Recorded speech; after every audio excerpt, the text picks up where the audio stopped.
దేశంలో కులగణనపై సుప్రీంకోర్టు కీలక తీర్పు వెల్లడించింది. జనగణనలో కులాల లెక్కింపునకు దేశ ఉన్నత న్యాయస్థానం గ్రీన్ సిగ్నల్ ఇచ్చింది. కులగణనను వ్యతిరేకిస్తూ దాఖలైన పిటిషన్ విచారణ సందర్భంగా కీలక వ్యాఖ్యలు చేసింది సుప్రీంకోర్టు. సంక్షేమ పథకాల అమలుకు కులగణన తప్పనిసరిని న్యాయస్థానం పేర్కొంది.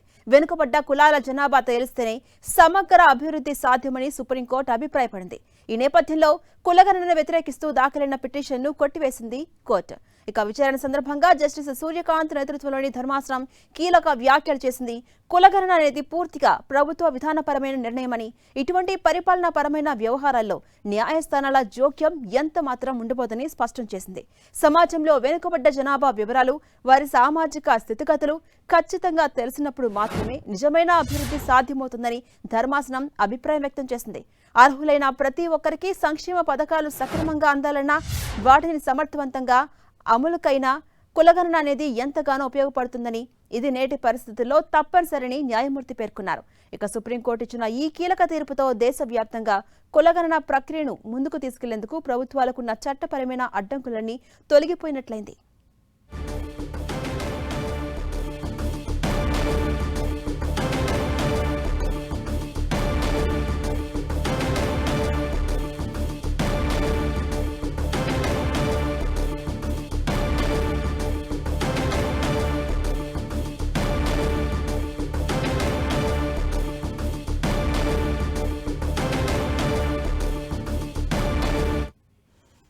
అప్డేట్స్ మా ప్రతినిధి గోపి అందిస్తారు. గోపి, మనం చూస్తున్నాం సుప్రీంకోర్టుకి కీలక తీర్పు వెల్లడించింది. జనగణనలో కులాల లెక్కింపునకు కూడా న్యాయస్థానం గ్రీన్ సిగ్నల్ ఇచ్చింది. ఎలా చూడాలి? అప్డేట్స్ ఏంటి?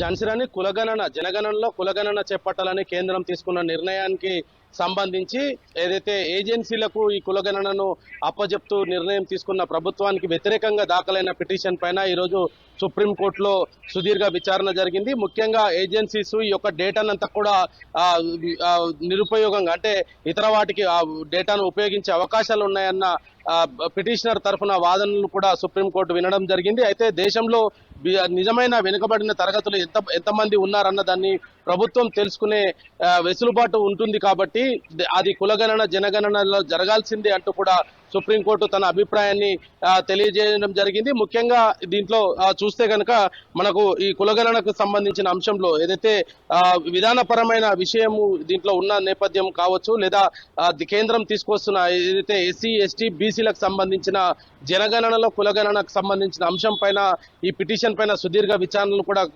జరగడం జరిగింది. అయితే బీసీలకు సంబంధించిన అంశంలో దాన్ని ప్రభుత్వం తెలుసుకోవడంలో సంక్షేమ పథకాలకు సంబంధించి కావచ్చు, ఇతర రిజర్వేషన్లకు సంబంధించిన అంశం కూడా దీనిలో సుప్రీంకోర్టు ఈ సందర్భంగా వ్యాఖ్యానించడం జరిగింది. కాబట్టి జనగణనలో కులగణన జరగాల్సిందే అంటూ కూడా దానికి వ్యతిరేకంగా దాఖలైన పిటిషన్లన్నింటినీ కొట్టివేస్తూ సుప్రీంకోర్టు అయితే నిర్ణయం తీసుకోవడం జరిగింది. దీంతో కేంద్ర ప్రభుత్వానికి కొంత ఊరట లభించిందని చెప్పొచ్చు. దీంతో పాటు ఇతర పిటిషన్ల పైన కూడా ఇదే తరహా జడ్జిమెంట్ వచ్చే అవకాశాలు కూడా ఉన్న నేపథ్యంలో మరి కులగణనలో జనగణన ఈ రెండింటిని కూడా కలిపి చేయాలన్న కేంద్ర ప్రతిపాదనను సుప్రీంకోర్టు సమర్థిస్తూ నిర్ణయం తీసుకోవడం జరిగింది. ఝాన్సీ, అంటే గోపి, ఇప్పుడు జనగణనలో కులగణన అనేది ఒక క్లారిటీ వచ్చేసింది. ప్రభుత్వం green signal, court green signal ఇచ్చేసింది కదా, మరి ప్రభుత్వాల నెక్స్ట్ స్టెప్ ఈ విషయంలో ఎలా ఉండబోతోంది?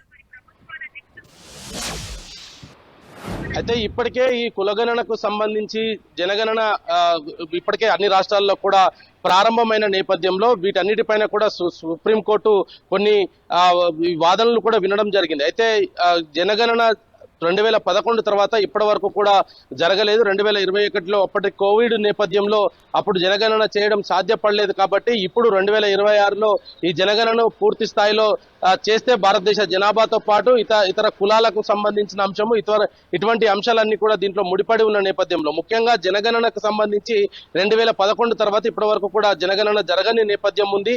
మరి ఆ జనగణనలోనే కులగణన కూడా చేయాలనేది కూడా కేంద్రం నిర్ణయించడం జరిగింది. కులాల వారిగా షెడ్యూల్ కులాలు, షెడ్యూల్ ట్రైబల్స్ ఎంతమంది ఉన్నారు, వాళ్ళ కుటుంబాలు ఎన్ని ఉన్నాయి అన్న దానిపైన కూడా ఈ యొక్క జనగణనలో పరిగణనలోకి తీసుకోవడం జరిగింది. వాటితో పాటు ఉపకులాలు ఇతర కులాలకు సంబంధించిన గణన కూడా చేస్తామంటూ కేంద్రం ఇప్పటికే ప్రకటించిన నేపథ్యంలో మరి సుప్రీంకోర్టు ఈ రోజు ఇచ్చిన తీర్పు కేంద్రానికి చాలా ఊరట అని చెప్పొచ్చు. ఈ రానున్న రోజుల్లో ఎవరు కూడా ఈ జనగణనలో కులగణనను ప్రస్తావించడం కానీ లేదా ఇతర కోర్టులకు వెళ్లి అక్కడ పిటిషన్లు దాఖలు చేయడం కానీ చేసినా కూడా ఇప్పటికే సుప్రీంకోర్టు గైడ్ లైన్స్ ఉన్న నేపథ్యంలో ఇంకా రానున్న రోజుల్లో ఈ జనగణనలో కులగణనకు సంబంధించిన అడ్డంకులన్నీ కూడా పూర్తిగా తొలగిపోయినట్టనేది మనం భావించవచ్చు. మరి అదే విధంగా సుప్రీంకోర్టు కూడా కేంద్రానికి దీన్ని గ్రీన్ సిగ్నల్ గానే భావించవచ్చు. ఇటు జనగణనలో కులగణన జరపడం వల్ల షెడ్యూల్ కులాలకు సంబంధించి కావచ్చు లేదా వెనుకబడిన తరగతులకు సంబంధించిన జనాభా సంఖ్య కూడా ఒక సరైన గణాంకంలోనే వెలువడి అవుతుంది. కాబట్టి దానికి సంబంధించి ఎన్ని రాష్ట్రాల్లో ఏ కులాలు ఏ ఉపకులాలు ఉన్నాయి అన్న దానిపైన కూడా ఒక స్పష్టత వస్తుంది. కాబట్టి జనగణనలో కులగణన అనే దాన్ని మరి అది ఖచ్చితంగా ఈ 2026-27లోనే పూర్తవుతుంది. మరి దానికి సంబంధించి కూడా ఇటు పూర్తయిన తర్వాత ఒక గెజిట్ కూడా విడుదలవుతుంది. సో కేంద్రం ఏదైతే తీసుకొస్తున్న ఈ కులగణన జనగణనకు సంబంధించి పూర్తిగా రానున్న రోజుల్లో మరొక పిటిషన్లకు సంబంధించి కావచ్చు ఇంకా కోర్టులకు వెళ్లే అవకాశాలు అయితే పూర్తిగా దారులన్నీ మూసుకుపోయినట్టే భావించవచ్చు. ఝాన్సీ. Right, thank you Gopi.